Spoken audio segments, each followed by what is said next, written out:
میں نے ہاتھ اٹھایا، میں نے کہا اللہ میں تجھ سے دعا کر رہا ہوں، وسیلہ اس نام کا جو میری پیدائش سے پہلے تیرے عرش پر تیرے نام کے ساتھ لکھا ہوا تھا، اس نام کا وسیلہ میری توبہ قبول فرما لے۔ احادیث میں ہے آدم فرماتے ہیں ابھی چہرہ پر میں ہاتھ پھیرے نہیں تھے، فرشتہ پہلے آ گیا اور فرمایا آدم اللہ نے تیری دعا کو قبول فرما لیا، تیری دعا کو قبول فرما لیا۔ اب آدم نبی تھے، صفی اللہ تھے، مسجود ملائکہ تھے، ملائکہ نے سجدہ کیا تھا، اور جس نے سجدہ نہیں کیا تھا وہ قیامت تک کے لیے لعنتی ہو گیا۔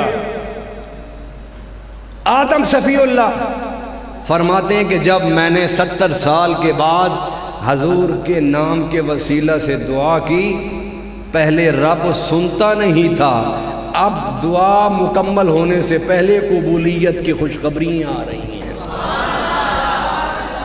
اور حضرت جبرائیل امین نے کیا کہا کر حدیث مبارک میں ہے کہ سیدنا جبرائیل امین علیہ السلام نے فرمایا اے آدم اگر اس دعا میں اپنی پوری اولاد کے گناہوں کی بخشش کی دعا کر لیتا تو اللہ اس نام کے صدقے میں تیری خطا بھی اور تیری اولاد کی ساری خطاؤں کو بھی معاف فرما دیتا۔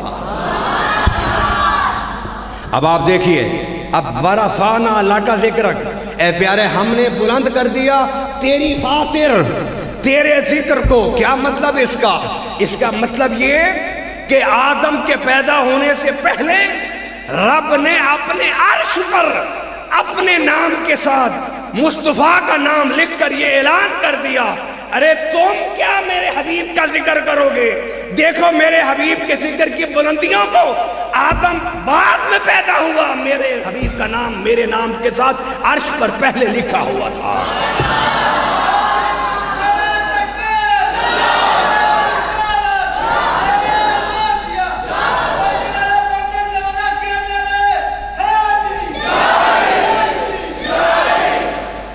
اب ذکر جو بلند کرنے والا ہوتا ہے، آخری 2-4 جملے دلوں کو متوجہ کر لیں۔ جو ذکر بلند کرنے والا ہوتا ہے، جتنی شان اس کی ہوتی ہے، جس چیز کو وہ بلند کرتا ہے اتنی ہی شان اس کی ہوتی ہے۔ میں ایک بات آپ سے چھوٹی سی کہنا چاہتا ہوں سمجھانے کی خاطر۔ اللہ کے ساتھ، رسول کے ساتھ ہم انسانوں کی کوئی نسبت نہیں۔ اگر ٹیلی ویژن پر کوئی کسی گلوکار اداکار کے ساتھ اگر گفتگو کرتا ہے تو اسے پاکستان میں لاکھوں لوگ دیکھیں گے، اور اگر وہی آدمی اگر ٹیلی ویژن پر کھڑا ہو کے گفتگو کرے صدر پاکستان کے ساتھ یا وزیر اعظم کے ساتھ گفتگو کرے تو اس کو پاکستان میں اور پاکستان سے باہر اگر 22 کروڑ پاکستانی ہیں تو کم سے کم 10 کروڑ انسان اسے دیکھیں گے۔ اس کی وجہ کیا ہے کہ ٹیلی ویژن تو وہی ہے۔ جب اس نے چھوٹے آدمی کے ساتھ بات کی تو لاکھوں میں لوگوں نے دیکھا، جب بڑے آدمی کے ساتھ بات کی تو کروڑوں نے دیکھا۔ اس لیے کہ اس میں نہ ٹیلی ویژن کا کمال ہے نہ اس آدمی کا کمال ہے، کمال اس کا ہے جو پاکستان کا صدر ہے یا وزیر اعظم ہے، کہ اس کو لوگ زیادہ دیکھتے ہیں۔ اب جو اس کے ساتھ کھڑا ہوگا، اس کے ساتھ بات کرے گا، وہ بھی لوگوں کو دیکھا جائے گا۔ فرمایا کہ جو ذکر بلند کرنے والا ہوتا ہے، جتنی اس کی شان ہوتی ہے اتنے ہی اس کا ذکر بلند کرنا ہوتا ہے۔ ارے ہم ذکر کرتے ہیں، ہمارا ذکر بلند کیا ہوا اس مکان میں محدود رہ جاتا ہے، مگر رب جب ذکر کرتا ہے مصطفیٰ کا، کیونکہ رب لامکان میں ہے، لا محدود ہے، جب اس لا محدود ذات نے اپنے پیارے حبیب کے ذکر کو بلند کیا تو مصطفیٰ کا ذکر مکان سے نکل کے لا مکانوں تک پہنچ گیا۔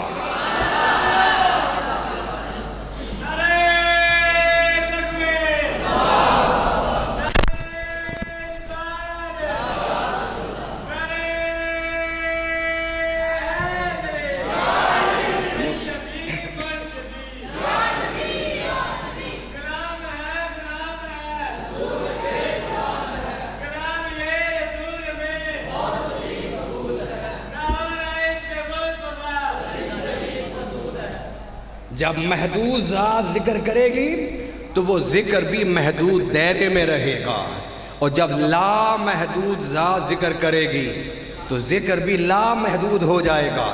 جب لا مکانوں میں بیٹھنے والا رب ذکر کرے گا مصطفیٰ کا تو پھر مصطفیٰ کا ذکر مکانوں میں بھی ہوگا، لا مکانوں میں بھی ہوگا۔ اور ایک حدیث پاک، کیونکہ میں اپنے ٹائم کو دیکھ رہا ہوں تو میں اپنے ٹائم میں اپنی بات کو مکمل کروں، کیونکہ حضور کا ذکر ہے، یہ جتنا ذکر کیا جائے یہ ذکر نہ کم ہونے والا ہے نہ ختم ہونے والا ہے۔ ہم نے صرف اپنا حصہ ڈالنا ہوتا ہے، اپنی بخشش کے لیے، اپنی نجات کے لیے، اپنی قبر کو روشن کرنے کے لیے، اپنے لیے قیامت کے دن حضور صلی اللہ علیہ وسلم سے شفاعت کا مستحق ہونے کے لیے۔ یہ تھوڑا ذکر اگر توجہ سے سنا تو یہی ذکر نجات کا سبب بن جائے گا۔ آئیے اب حدیث پاک ہے، اور یہ حدیث قدسی ہے، اس بات کو ہم مکمل کرتے ہیں۔